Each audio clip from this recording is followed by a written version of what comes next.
Good morning, Annie. Good morning, Carrie.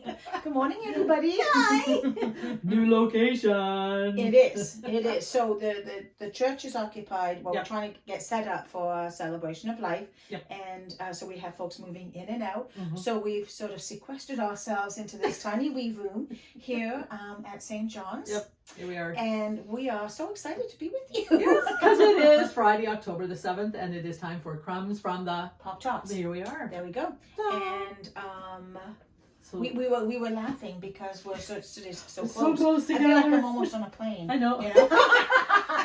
Not that that's not coming up Well, I was quickly. going to say, there you go, you got ready. But it's so exciting because as of the 30th Yes. of this month, Yes. all the travel restrictions I and all of that's know. being So you lifted. don't have to worry about any of Oh, that. so it's so nice. People No, coming right. in and going out. I mean, we'll deal with whatever comes, but Yeah, well. it is kind of nice. It's another indicator that we have moved another step Mhm. past the worst of the pandemic, right? No longer calling it a pandemic, looking Oh, at are we it. not? I think Oh, it's being okay. classified now as an endemic. Endemic? I don't know. I don't know, whatever. Whatever it is, it's certainly caused havoc in our lives for a few years, and hopefully made us more aware of. You won't have to be screened going into the hospital anymore. They're stopping that. Right. So that will be changing. I think you self-screen. I'm not sure what they're doing, but there won't be somebody like, What where about- have you been? What are you What doing? about masks? Oh yeah, that's still happening. Yeah, I think that's gonna be on for a while. Mask's gonna be for a while. Yeah. Anyways, Anyway, but that's okay because that digress. takes care of those who are most Yeah. at risk. Yep. So, Yep. anyways, we're gonna get back on topic. Yes. So our Friday Time. Crumbs from the Pop Tarts Yes. focuses on one of the many options of readings for Mhm. each day that's laid out in the Revised Common Lectionary. So today I got to pick the scripture today, and with not a whole lot of forethought, it happened 15 minutes ago. We're going to be looking at Prophet Micah, and we're going to be reading from chapter 3. Mhm. Just the last few verses, so Micah 3, Yep. verse 9 to 12, and then carry on into chapter 4 up until the end of verse 5. Right? Okay. All right, so maybe what That's I'll do long. is I'll start Okay. and read the chapter 3 portion, Okay. and then I'll let you read all of 4. Okay. Does that Oh, sound wow. good? Sure. Yeah. Okay. I'm good. Here we go. So, from the Prepared. prophet Micah. Hear this, you rulers of the house of Jacob and chiefs of the house of Israel, who abhor justice and pervert all equity, who built Zion with blood and Jerusalem with wrong. Its rulers give judgment for a bribe, its priests teach for a price, its prophets give oracles for money. Yet they lean upon the Lord and say, surely the Lord is with us. No harm shall come upon us. Therefore, because you, Zion, shall be plowed as a field, Jerusalem shall become a heap of ruins, and the mountain of the house a wooded height. In days to come, the mountain of the Lord's house shall be established as the highest of the mountains, and shall be raised up above the hills. People shall stream to it, and many nations shall come and say, come, let us go up to the mountain of the Lord, and to the house of the God of Jacob, that he may teach us his ways, and that we may walk in his paths. For out of Zion shall go forth instruction, and the word of the Lord from Jerusalem. He shall judge between many peoples, and shall arbitrate between strong nations far away. They shall beat their swords into plowshares, and their spears into pruning hooks. Nation shall not lift up sword against nation, neither shall they learn war any more.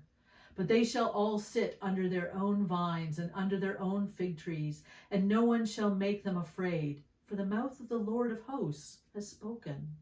For all the peoples walk, each in the name of its God, but we will walk in the name of the Lord our God forever and ever. This is the word of the Lord. Thanks be to God. Oh, Prophet Micah.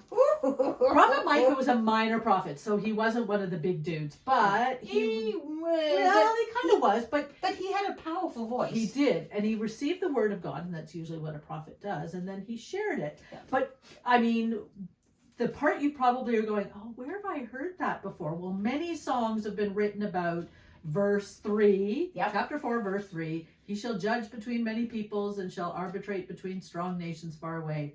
They shall beat their swords into plowshares and their spears into pruning hooks, etc. So there's lots of songs. I mean, Bob Dylan wrote a lot on that because it's also talking about there will be war no more. That's right. Well, and it's interesting because chapter 3 in Micah, its little heading is wicked rulers and prophets. And then, though, we move into chapter 4, which is peace and security through obedience. And you know what? I was thinking as obedient? we, I have to be obedient. I know, right? Once in a while. But I was thinking as we read through that about this notion of, again, because it comes back to so many people have this idea and image of God as being such a strict disciplinarian, wrathful, smiting people, you know, just like all of that kind of stuff that makes for such good Hollywood fodder, right? Boom. And yet we hear, and then of course there's this peace through obedience.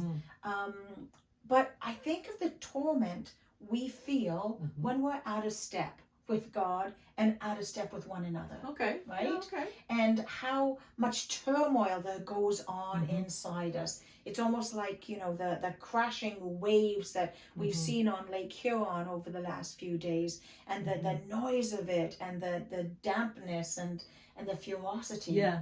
And that sometimes describes that inner turmoil when we're out of step with one another. Right.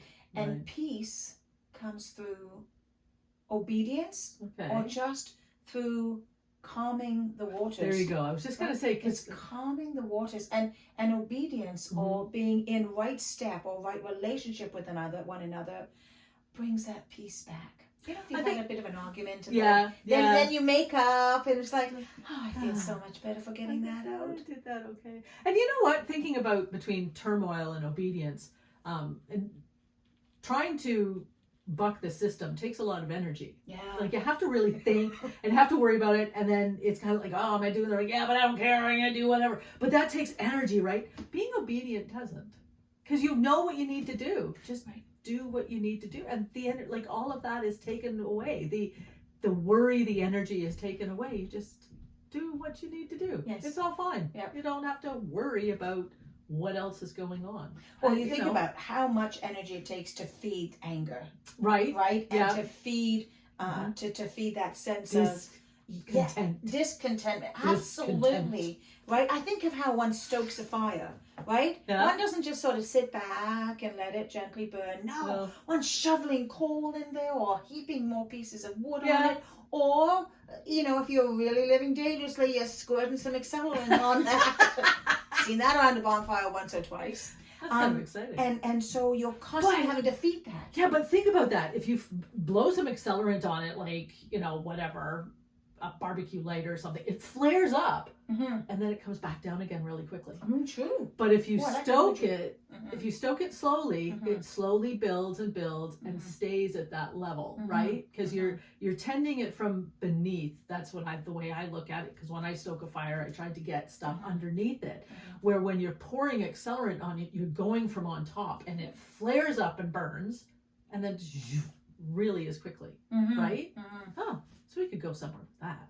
But that's kind of cool. That is kind of cool. So the energy that you put into the ferocity, I love that word. Didn't think I'd hear that word today. But ferocity of something. But being obedient and being with the peace of God. Yes. I think that's something that people look for, the peace of God, and I don't think you can find it by looking for it. Right? Like, I don't think the peace of God is a thing. I think there has to be some kind of, I think again, it's a response to an invitation from God. Okay. Right? I think there's action in that. Right? It's not just sitting, right? There's some kind of response to an invitation from God to enter into that peace. Right? And I think we have trouble with that word obedience. Oh, I'm sure we do. I think that's, you know, so... But it is, right? Obedience is simply about doing or being in the place or doing the thing that you know is right. Yeah. Right? Yeah. Yeah. And I think being obedient to God, because there's a rule book. If you consider this. Mhm. Some people take it literally, some people take it more figuratively. But I look at, what the rule of God isn't necessarily a thing. Like it's not something that's No. tangible, and we can't really, Tick, tick. we can't do that, because I think we have to internalize it, and we're not good at that. I don't think now maybe over the last couple of years we've spent more time internalizing things because we've had time to internalize things, which is kind of cool. But I think having that opportunity to share back out what we've learned about ourselves and where God works in our lives, I think is important too. And maybe that's being obedient to God, because God's given us a set of rules, essentially, and we're obedient to those, and we share them back out again, which is what he wants us to do, she wants us to do. Then I think we're being obedient to God, even though we're not checking off boxes because we don't have this rule book. It's like, okay, by the age of 35, you should have accomplished this because God says so. What? But it all gets boiled down to the golden rule, Right. Like everything, and this the Old Testament, the Torah, Yeah. was that those were the rules, Yep. right? I mean, for Israel, this was the set of rules and how you lived a godly life. But we know through our experience and the life and death and resurrection of Jesus that all of that gets boiled down to the golden rule, right? The great commandment, which is to love God and love your neighbor, right? That's right. So that living out obedience, that living out that godly life comes down to that very simple, not easy, but very simple obedience of seeing God, seeing Jesus in the faces of one another, and not just living into one's own agenda of what suits us best. Because let's face it, we all are tempted and sometimes even do things that suit us better than others, right? I think they should. But we're human, and God knows that we will continue to have wobbles. Wobbles. We will wobble, but they don't fall down. The golden rule, I'll just bring that point up. If you want to Google the golden rule across all the religions, it exists in every religion It does. and every spiritual direction that we have. Yes. You probably think, oh, it's a Christian connotation. No, it isn't. So that's your challenge for this week, is to go Google that, look that up. There's actually a poster that we have in the hospital. I love that poster. And it's got all the religions of the world and their the golden rule and then their wording of it. And it's fascinating. But it's just fascinating. It comes down to how we are in right relationship with the divine, however we express that, right? And how we live in right relationship with one another. Right? And that is, I think that's a lovely place to end our contemplations today. We went from ferocity to contemplate. Wow. Wow, that's head spinning. That's a nice way to begin our Friday mornings.